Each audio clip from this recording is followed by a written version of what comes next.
Le mercredi 4 janvier 2023, j'ai reçu à 9h38 une convocation de la Direction centrale des investigations judiciaires de la Gendarmerie nationale. Sans attendre, je m'y suis rendu le même jour aux environs de 12h où j'ai été reçu par le directeur et son adjoint. Avec eux, j'ai appris que je suis convoqué pour avoir participé à une réunion à l'Ansana Village le 30 novembre 2022.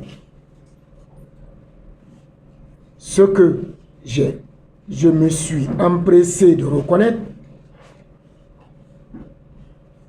en précisant que je ne me rappelais pas de la date exacte et que ce n'est pas seulement dans ce quartier, mais qu'il y en avait plusieurs autres où je suis passé pour tenir des réunions.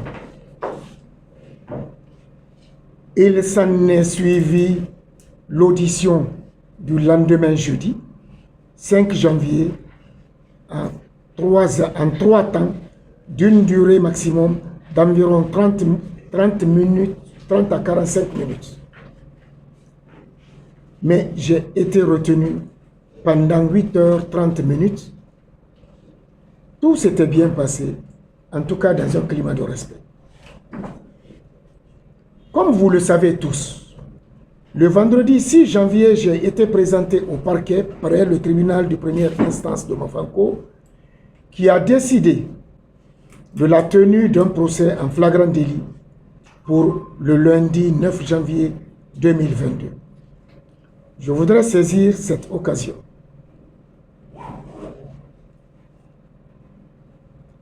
pour exprimer ma gratitude à mes avocats, Maître Didi Diop et Maître Kerfala Souma, et ceux qui n'ont pas pu être physiquement présents au procès, qui se sont mobilisés spontanément autour de l'ex-bâtonnier Mohamed Traoré, qui a consacré une bonne partie de son précieux temps à m'accompagner dans cette nouvelle expérience. Qu'ils soient remerciés de leur acte citoyen et de leur constant attachement. Je profite donc de cette occasion pour signaler combien le verdict rendu ce mercredi 11 janvier constitue un acte de très haute portée sur les plans du respect des droits de l'homme, de la dignité des Guinéens, de la cohésion et de la paix sociale, de la consolidation de l'état de droit et de la crédibilité de notre justice. Le sens de responsabilité qui a caractérisé ce verdict doit inspirer la magistrature de notre pays afin que ces bons exemples cessent d'être des exceptions. Je félicite donc les juges qui ont dit le droit en respectant scrupuleusement la loi. J'espère que cette décision conduira à des changements systémiques dans notre appareil judiciaire et je me réjouis du fait que par cet implacable témoignage judiciaire, notre justice vient de reconnaître que les réunions publiques sont libres, conformément à l'article 624 du Code pénal, et que la non-déclaration n'est pas une infraction. Ce que le CPR attend de tous, c'est cet exemple de respect de la loi et nous comptons espérer que l'on soit gouvernant ou gouverné, chacun fera de son sien.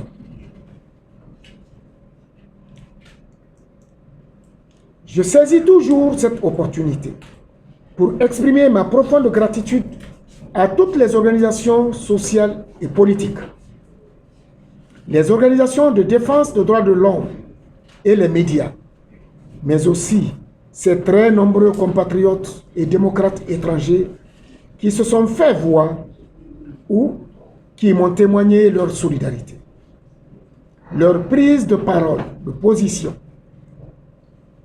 et leur marque de soutien ont fortement contribué à Alerte et à mon assurance. Je profite de cette occasion pour féliciter et remercier toutes et tous mes camarades qui œuvrent sans relâche pour la création du CPR, Citoyens pour la République, et la réalisation d'une Guinée heureuse et unie, mais aussi pour leur soutien.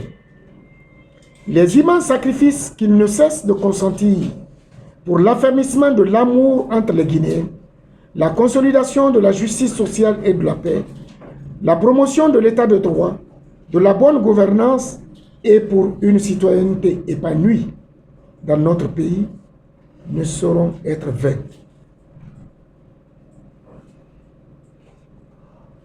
Permettez-moi en outre, car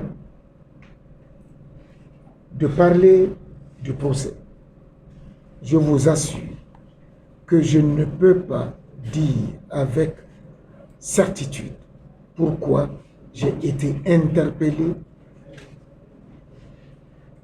Sans être dupe, je voudrais éviter d'alimenter les supputations en ce moment difficile pour notre pays, d'autant que je reconnais à l'État le droit de renseignement et d'investigation dans les limites de la loi. Cependant, je retiens de la procédure qui a conduit à ce procès qu'il y a encore du chemin à faire dans notre marche vers la démocratie et que nos magistrats ont un rôle prépondérant et une responsabilité infinie dans la consolidation de l'état de droit et dans le respect de la dignité des Guinéens, condition fondamentale de la stabilité. Un système judiciaire indépendant et impartial est la pierre angulaire de la démocratie, de l'unité nationale et de la bonne gouvernance. Dans cette circonstance très évocatrice des droits de l'homme, je voudrais avoir une pensée pour Oumar Silla et Ibrahim Diallo, pour qui j'éprouve beaucoup de peine à voir en prison, plus pour leur opinion que pour toute autre raison. J'exhorte les autorités à leur rendre au plus vite leur liberté. Il en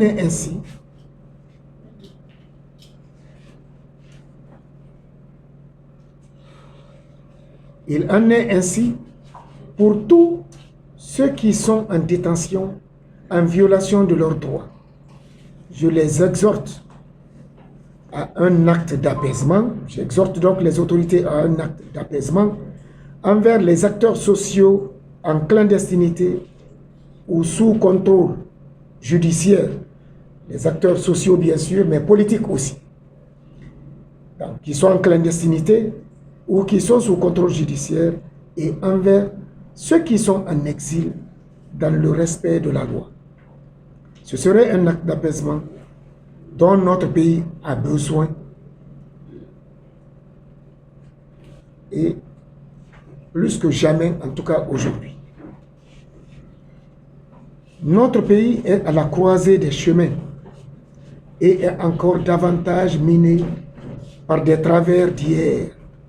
C'est pourquoi, conscient du poids de la division sociale sur l'unité et la stabilité de la nation, de la démission de l'élite qui affecte l'exercice et la jouissance de la citoyenneté, de la mauvaise gouvernance qui amplifie la prévarication et aggrave les inégalités, j'ai décidé de m'engager dans un idéal contraire qui ne peut véritablement s'exprimer que par la prise de conscience du bénéfice de la citoyenneté. Ce choix, qui n'est pas nouveau, est inébranlable et aucun sacrifice n'est de trop pour l'assumer. C'est pourquoi, et c'est pour cela que pour moi, le plein exercice de la citoyenneté est une question de dignité. Le négocier, l'aliéner, l'abandonner ou ruser avec est un acte de lâcheté. Par ailleurs, au regard du climat sociopolitique de plus en plus précaire qui prévaut actuellement dans notre pays, il devient urgent que chacun œuvre davantage et avec sincérité à la consolidation de la cohésion nationale et de la paix, à commencer par les autorités militaires. Il y a un besoin évident de recadrage de la conduite de la transition pour créer de véritables conditions d'un réel apaisement, d'une légitimité des actes, d'une fiabilité des acquis. C'est de cette façon que nous poserons ensemble les vraies bases d'une transition réussie. C'est pourquoi j'encourage les autorités de la transition à examiner objectivement les fractures devenues de plus en plus nombreuses et à explorer les possibilités d'un recadrage strictement fondé sur l'intérêt de la nation à travers le citoyen guinéen. Ce serait un acte de grandeur sublime que seuls les dirigeants d'exception peuvent poser. Conakry, ce vendredi 12 janvier 2023, je vous remercie.